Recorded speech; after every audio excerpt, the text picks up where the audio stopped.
Hai adik-adik, kembali lagi dengan Kak Rina di online class 101. Kali ini kita akan belajar kelas 4 tema 5, subtema 1, perjuangan para pahlawan. Di pembelajaran 2, kita akan mempelajari matematika, PPKN, dan SBDP di halaman 10 sampai dengan 21. Adik-adik untuk melihat video lain bisa klik di kanan atas videonya. Nanti akan ada rekomendasi playlist dan juga pembelajaran lain tapi sesuai judulnya ya. Kalau adik-adik mau lihat yang lebih lengkap bisa klik di kolom deskripsi nanti ada daftarnya. Misalnya adik-adik mau lihat semua tema di kelas 4 berarti pilih yang ini.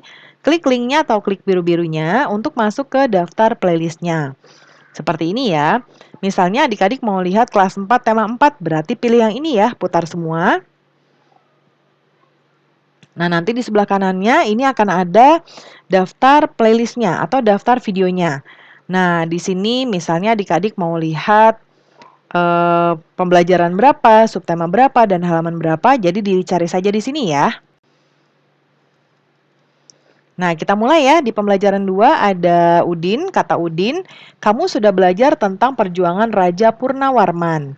Apakah sikap Raja Purnawarman mencerminkan nilai-nilai Pancasila? Nah, yuk kita pelajari lebih lanjut. Nah, dari semua perjuangan yang telah dilakukannya, Raja Purnawarman dapat disebut sebagai pahlawan adik-adik. Ya, nah apa sih yang sudah dilakukan oleh Raja Purnawarman? Kita jawab di kolom 1, 2, 3 di sini. Yang pertama, membangun saluran air untuk kesejahteraan rakyatnya. Yang kedua, membasmi perampok. Kemudian Raja Purnawarman mendahulukan kepentingan dan tujuan bersama. Lalu ada pertanyaan di sini, dari semua perjuangan yang telah dilakukannya, setujukah kamu apabila Raja Purnawarman dikatakan sebagai pahlawan? Ya, jelaskan, setuju. Karena apa yang dilakukan Raja Purnawarman adalah sebuah perjuangan untuk kepentingan rakyatnya. Nah, kemudian Raja Purnawarman membangun saluran air untuk kesejahteraan rakyatnya. Dengan adanya saluran air tersebut, ladang para petani tidak kekeringan pada saat musim kemarau ya. Dan Raja Purnawarman pun juga membasmi perompak. Tindakan ini membuat kerajaan Tarumanagara menjadi aman. Menurutmu apakah Raja Purnawarman mendahulukan kepentingan dan tujuan bersama? Iya ya, karena Raja Purnawarman adalah sosok yang bertanggung jawab terutama pada rakyatnya. Lalu menurutmu apakah Raja Purnawarman bijaksana dalam menyelesaikan masalah? Iya juga, karena Raja Purnawarman terkenal dengan kebijaksanaannya dalam melayani dan membantu rakyat yang mengalami kesusahan. Nah, sikap Raja Purnawarman mencerminkan nilai-nilai Pancasila ya, yaitu sila keempat. Nah, tahukah kamu sila keempat adalah kerakyatan yang dipimpin oleh hikmat kebijaksanaan dalam permusyawaratan perwakilan. Maknanya dari sila keempat adalah mendahulukan kepentingan dan tujuan bersama, cinta permusyawaratan dan demokrasi, serta bijak dalam menyelesaikan masalah. Simbolnya apa adik-adik? Ini ya, kepala banteng. Makna simbolnya adalah mendahulukan kepentingan dan tujuan bersama, cinta musyawarah dan demokrasi, bijaksana dalam menyelesaikan masalah. Bagaimana hubungan makna sila keempat dengan simbolnya? Lambang kepala banteng dijadikan sebagai dasar pada sila keempat Pancasila, yaitu berbunyi kerakyatan yang dipimpin oleh hikmat kebijaksanaan dalam permusyawaratan perwakilan. Kemudian berikutnya ada gambar. Ini ada Budi ya. Budi dan Amir. Budi marah dan membentak Amir yang secara tidak sengaja menginjak kakinya nih, ya. Nah, apakah Budi sudah bijak dalam menyelesaikan masalah? Belum ya. Karena ketika kita tidak sengaja, kita tidak seharusnya marah-marah, ya. Lalu apakah sikap Budi mencerminkan sila keempat? Nah, dia tidak mencerminkan sila keempat. Lalu apa yang terjadi jika kita tidak bijak menyelesaikan masalah? Nah, yang pasti adalah akan terjadi permusuhan. Coba gara-gara nggak sengaja nginjek, akhirnya jadi dimarahin. Yang dimarahin pun karena nggak sengaja, akhirnya ya jadi marah balik ya. Nah, ini akan menjadi permusuhan.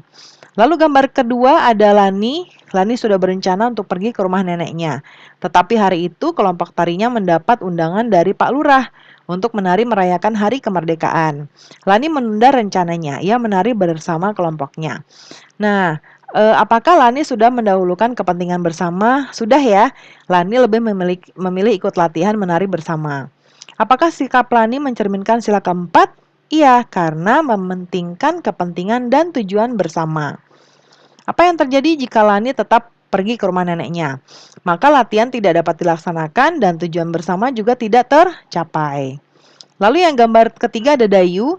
Dayu sangat ingin menjadi ketua kelas. Ia menyatakan bahwa ia adalah ketua kelas. Dayu tidak mau ada musyawarah atau pemungutan suara. Nah, ini tidak boleh ya adik-adik ya. Pertanyaannya, apakah Dayu sudah menjunjung tinggi musyawarah? Belum ya, Dayu belum menjunjung tinggi musyawarah karena dia tidak mau ada musyawarah. Apakah sikap Dayu sudah mencerminkan sila keempat? Belum pastinya. Ya, seharusnya dalam musyawarah kita tidak boleh memaksakan kehendak kepada orang lain. Lalu apa yang akan terjadi jika kita memutuskan segala sesuatu tanpa musyawarah? Pastinya akan ada pihak yang dirugikan dan dapat juga mengakibatkan permusuhan.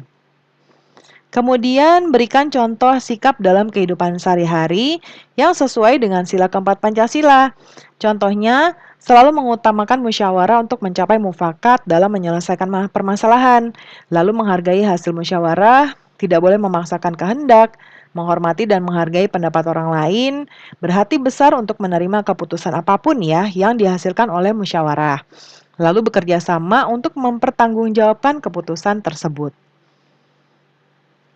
Nah, ini ada lagu ya adik-adik, Maju Tak Gentar, seperti biasa nih adik-adik pasti tahu karena tidak pintar menyanyi, jadi ini nanti bernyanyi menunggu arahan dari Bapak atau Ibu guru ya. Nah, kita akan langsung lanjut ke di sini. Ya, ke ayo mengamati.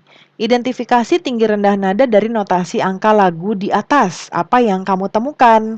Nah, tinggi rendah nada pada lagu Maju Tak Gentar yaitu termasuk tangga nada diatonis mayor. Nah, tangga nada diatonis mayor merupakan tangga nada yang mempunyai jarak antar nadanya yaitu 1,5. Nah, ciri-ciri dari nada diatonis mayor adalah bersemangat dan berapi-api, mempunyai pola interval 1,1,5, 1,1,1,5. Biasanya diawali dan diakhiri dengan nada do atau C. Bersifat riang gembira dan biramanya 4/4.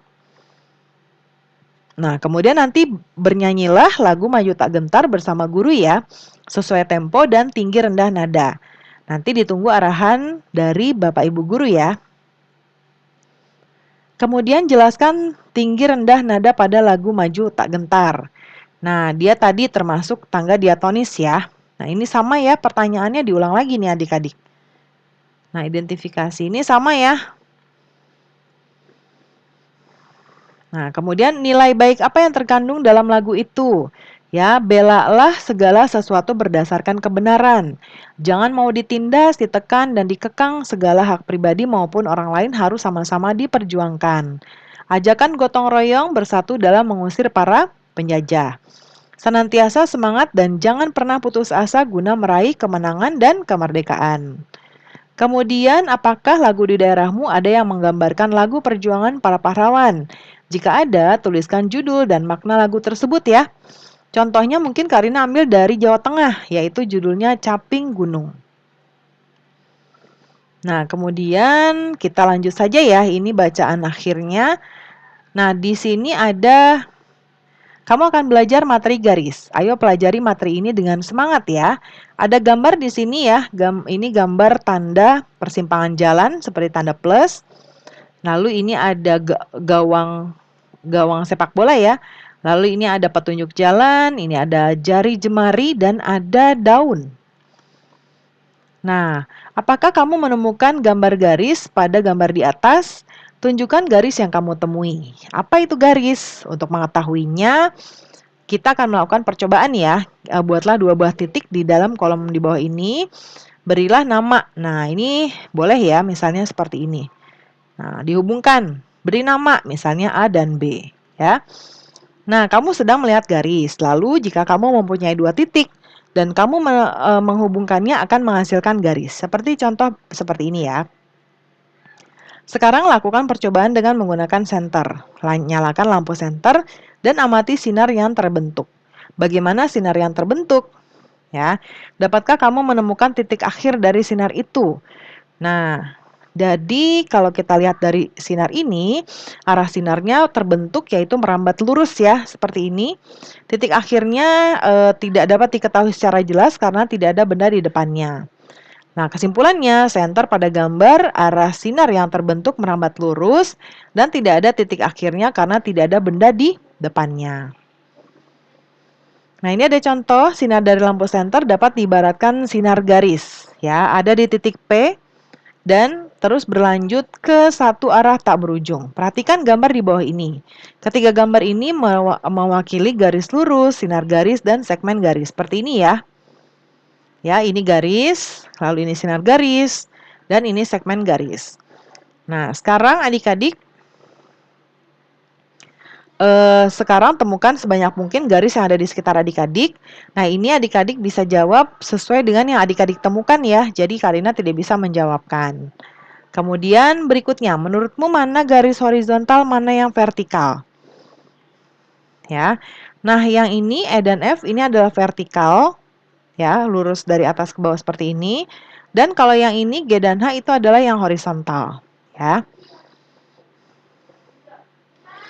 Nah, kemudian berdasarkan garis yang sudah kamu temukan di sekitar tadi, kelompokkan mana yang termasuk garis horizontal dan mana yang vertikal. Ini juga harus dijawab oleh adik-adik sendiri ya, karena ini tergantung dari hasil temuan adik-adik ya. Adakah garis selain vertikal dan horizontal yang kamu temukan? Ya. Nah, kalau yang ini ya sesuai dengan jawaban adik-adik juga ya. Jadi disesuaikan saja. Temukan garis 10 garis pada gambar berikut. Ya, berilah nama garis yang kamu temukan. Kemudian berilah nomor pada 10 garis yang kamu temukan. Nah, ini kita coba cek dulu gambarnya.